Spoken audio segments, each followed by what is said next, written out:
A 45-year-old man who took spironolactone and digoxin for his congestive heart failure is admitted to the hospital because he is experiencing an alternated mental status. The ECG changes shows in the image are noted on testing. Urine analysis would most likely reveal which of the following.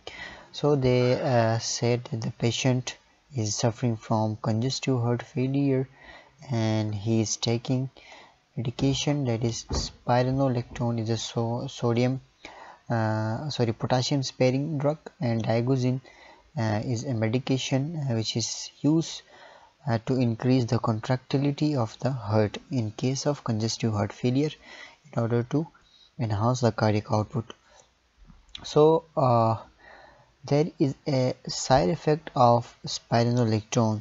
So in this condition the patient is suffering from the side effect of spironolactone, and due to that side effect there is some changes in ECG and some changes in blood analysis and also some changes in urine analysis. So what is the change which occur by the use of spironolactone for the long period of time?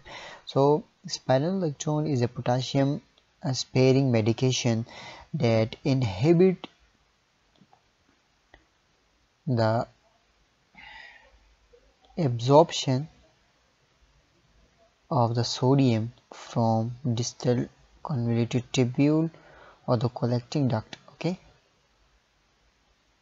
so once sodium cannot enter into the cell, into the bloodstream,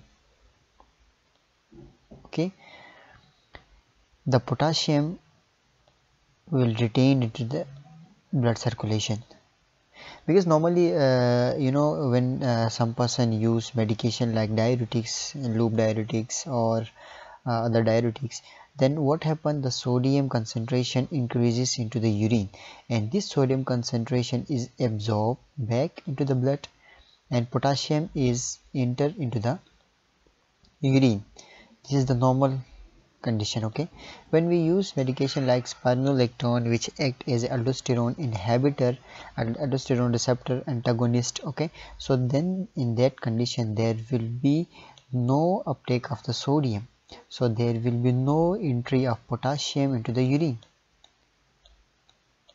So potassium concentration in the urine is decreases, okay, and sodium concentration is increased in the urine.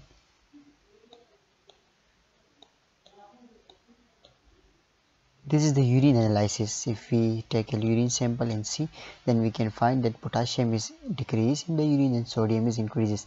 But in the bloodstream, if you look, then there will be occur increase in the potassium level because potassium is retaining into the blood.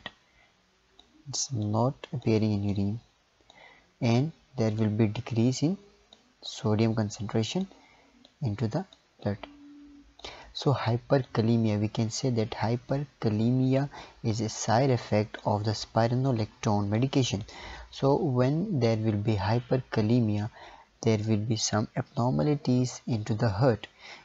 Sometimes it leads to some sort of arrhythmias and there is a prolongation of the T wave. I will not go through the mechanism of the potassium, that how it causes the elevation or the elevation of the T wave, but it is occur in the ECG curve that whenever there will be hyperkalemia there will be some arrhythmia and there will be elevation of the T wave. So here we can see that the T wave is elevated. So let's go through the answer. A high potassium, high sodium, high normal urine volume. No, because I said that the potassium in the urine become low, so this is the wrong. The second option, that is high potassium, low sodium, no, is again wrong because the sodium should be low, so is again wrong. So we have two options. Number one, there is the low potassium here and low potassium here also. Now we compare the sodium concentration. So I said that in the urine the sodium concentration is increased.